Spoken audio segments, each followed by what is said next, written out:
जी हां दोस्तों, ज्ञानेश कुमार का सॉफ्टवेयर पकड़ा गया, गड़बड़ी पकड़ी गई, सुनवाई अब रोकनी पड़ी, खुली पोल तो साहब हो गई बोलती बंद। दोस्तों, क्या मुख्य चुनाव आयुक्त ज्ञानेश कुमार ने बिना तैयारी के एसआईआर प्रक्रिया चलाई है? ऐसी कौन सी गड़बड़ी सामने आई है जिसके सामने आने के बाद से सवाल उठने लगा है? क्या यह गड़बड़ी चुनाव आयोग से गलती से हुई या फिर जानबूझकर की गई? ये दोस्तों कोई छोटी मोटी गड़बड़ी नहीं है, ये एक बड़ी गलती है और जिससे मतदाताओं के वोट का अधिकार छीना जा सकता था। तो ऐसे में सवाल, क्या ज्ञानेश कुमार ने ऐसी क्या गलती की है जो पकड़ी गई है? और अब एक नई कहानी सामने आई है। खबर मामला माजरा क्या है? नमस्कार, आप द राजनीति का विशेष सेगमेंट देख रहे हैं। मैं हूं आपके साथ यासूब रजा। दोस्तों, पश्चिम बंगाल में चल रही स्पेशल इंटेंसिव रिवीजन यानी एसआईआर प्रक्रिया में एक गड़बड़ी पकड़ी गई है। एक ऐसी गड़बड़ी जिससे बड़े पैमाने पर वैध मतदाताओं का नाम कट सकता था। अब जब यह मामला सामने आया तो चुनाव आयोग ने उन मतदाताओं की व्यक्तिगत सुनवाई को रोकने का निर्देश दिया है, जिन्हें आयोग के सेंट्रल सॉफ्टवेयर ने अनमैप्ड दिखाया है, जबकि उनके नाम या परिवार के सदस्यों के नाम 2002 की हार्ड कॉपी में मौजूद है।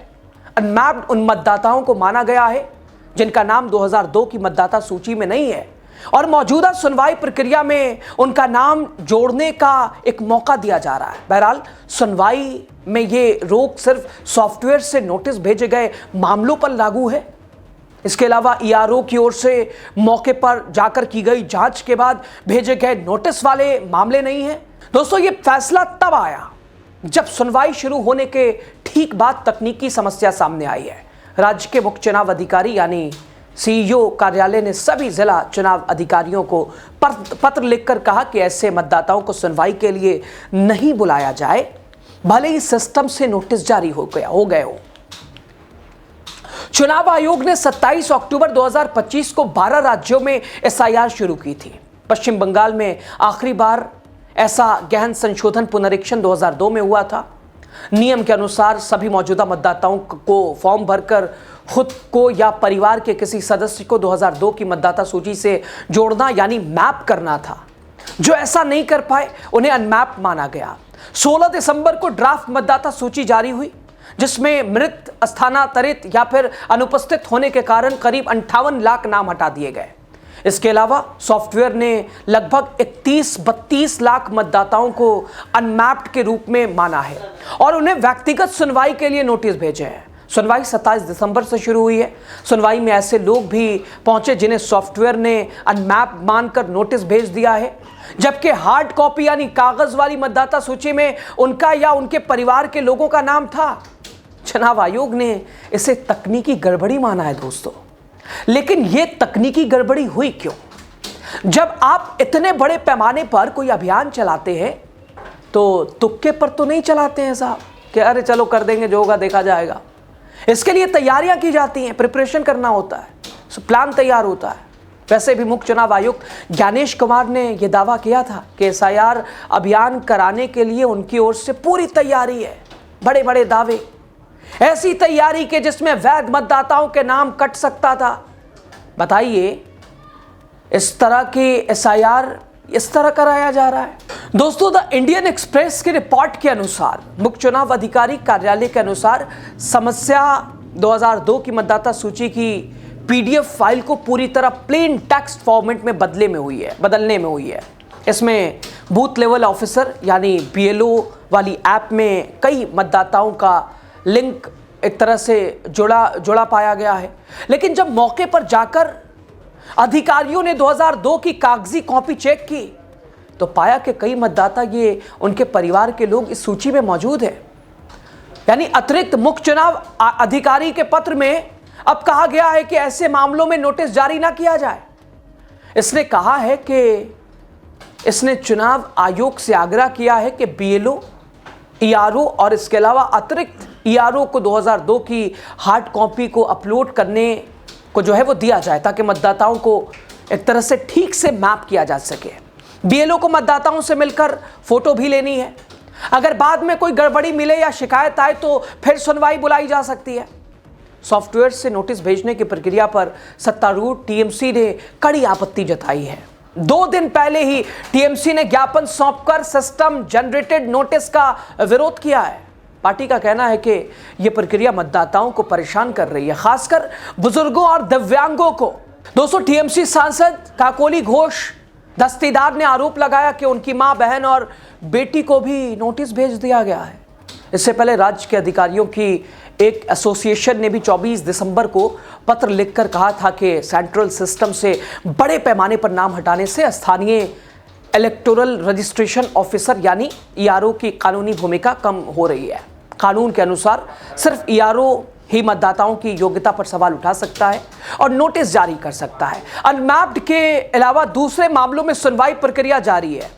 द इंडियन एक्सप्रेस की रिपोर्ट के अनुसार चुनाव आयोग के एक वरिष्ठ अधिकारी ने कहा है कि सुनवाई प्रक्रिया नहीं रुकी है और जो नोटिस पहले मिल चुके हैं उनकी सुनवाई होगी, लेकिन नए नोटिस ऐसे मामलों में नहीं भेजे जाएंगे।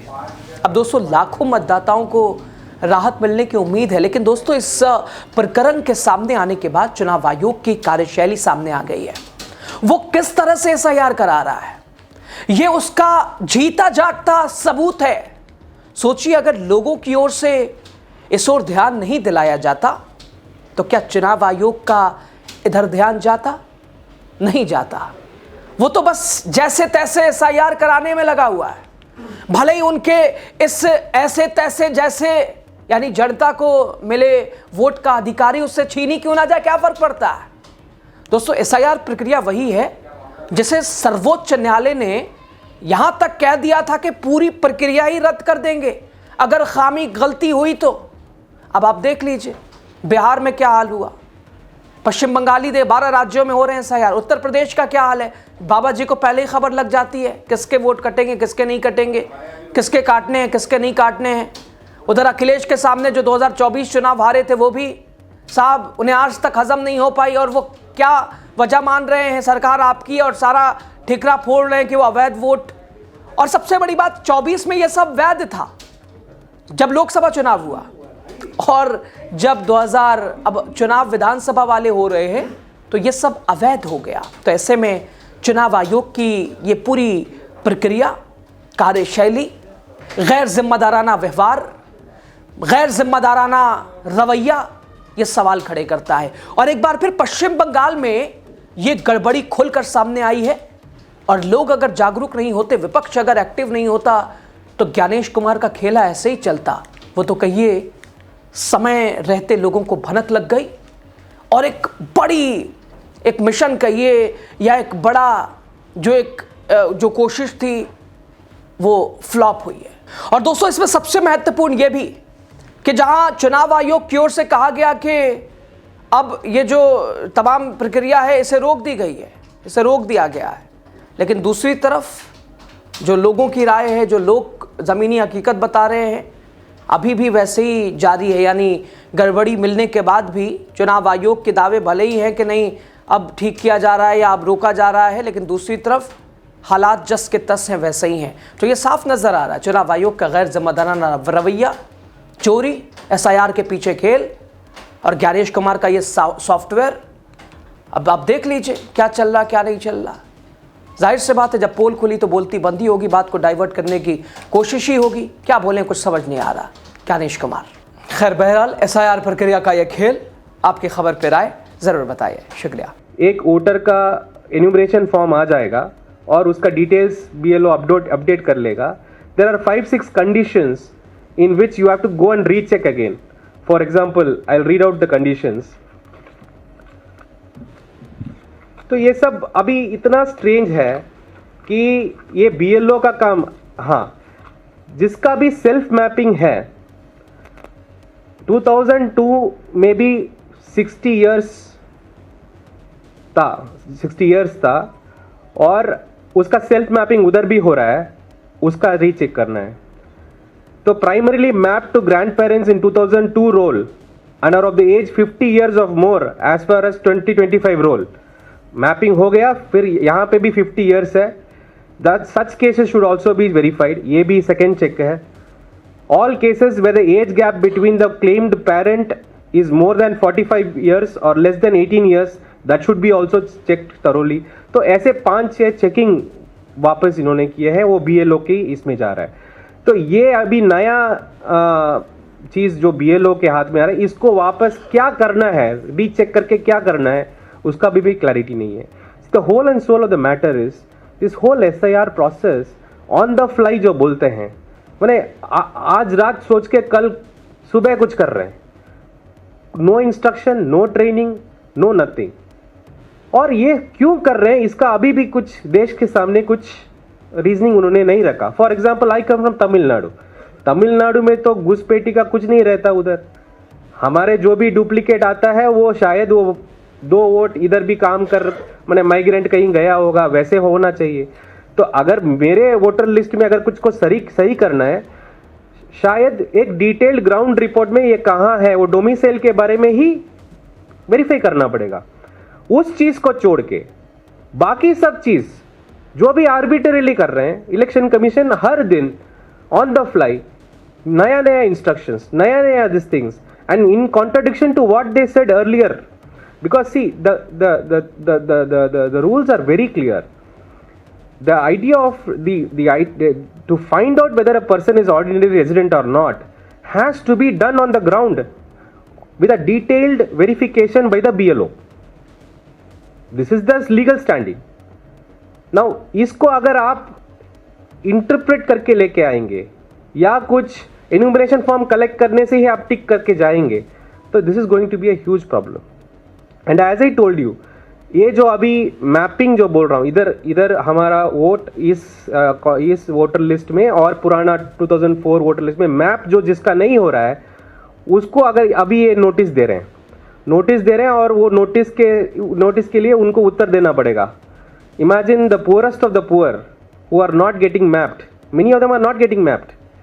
तो उनका भी नोटिस भेजा जाएगा, उनको अभी तंग किया जाएगा, उनको अभी साबित करना पड़ेगा कि हम यहाँ का सिटीजन है, हमारा फादर यहाँ का सिटीजन है.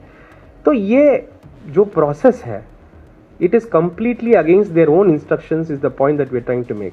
तो यहाँ पे अभी क्या हो रहा है, what are they trying to do, that is nobody is able to understand. But the biggest, whatever they are trying to do, but the biggest effect is going to come to the poor people of this country.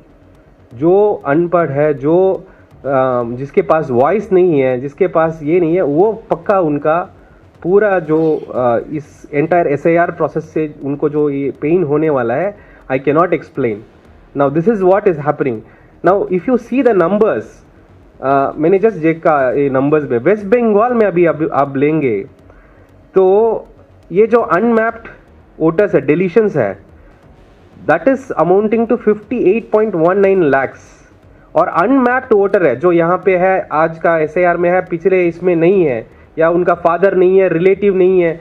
तो ये नया instruction ये है कि अगर कोई relative मिलेगा तो ठीक है, मैप्ड है. तो रिलेटिव क्या है वो उसका कुछ डेफिनेशन नहीं है. क्या अंकल है, आंटी है, क्या है रिलेटिव? तो ऐसे कैसे इलेक्शन कमीशन चलेगा? तो ग्राउंड में BLO अपने आप इंटरप्रेट कर रहे हैं, अगर फादर ग्रैंडफादर होगा तो रिलेटिव मानेंगे. तो ऐसे चल रहा है. तो अभी आप देखेंगे वेस्ट बंगाल में 32 लाख वोटर्स आर अनमैप्ड. तो 32 lakhs are unmapped, 1.7 crores are logical discrepancies, जो मैं बोला था ना, ये 4 कंडीशंस वो भी है. तो is it something which is happening selectively to West Bengal, selectively to Tamil Nadu? That we have to question from these numbers. So by keeping the control with them, by not becoming transparent and continuously changing rules every day and not even giving any written clarification of what is happening, they are putting the entire country into doubt. Now अभी election commission का entire working में क्या problem है? कुछ हो या ना हो, किसी को पता नहीं चल रहा क्या हो रहा है, कुछ ट्रांसपेरेंसी नहीं चल रहा है, और जो भी है हम ओपनली गलतियां दिखा रहे हैं, उसको मान नहीं रहे. So the whole idea of non transparency is creating huge doubt. And आपको तो पता है डेमोक्रेटिक प्रोसेस में it is not only enough it is fair, it has to be seen fair also.